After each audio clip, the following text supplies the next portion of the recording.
பாஜக தேசிய செயற்குழு உறுப்பினரும் தேசிய மகளிர் ஆணைய உறுப்பினருமான நடிகை குஷ்பு கடந்த சில தினங்களுக்கு முன்பு மகளிர் உரிமை தொகை குறித்து இழிவாக பேசியதாக கூறி திமுகவினர் கடந்த 2 தினங்களாக தமிழகம் முழுவதும் போராட்டங்களில் ஈடுபட்டு வருகின்றனர்.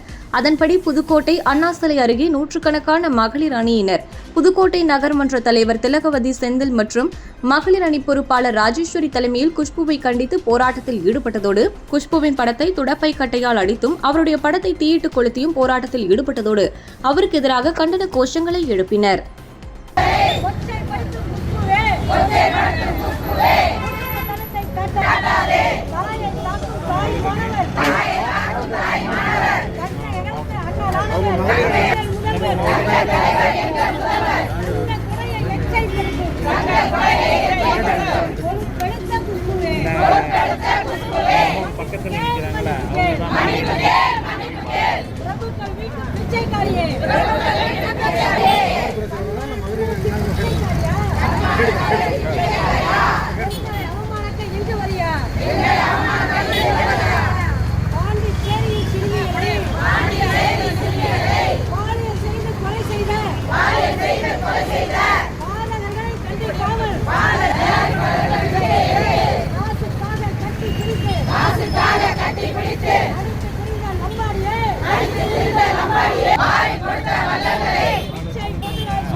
பேனர் நல்லா இழுத்து பிடிங்க.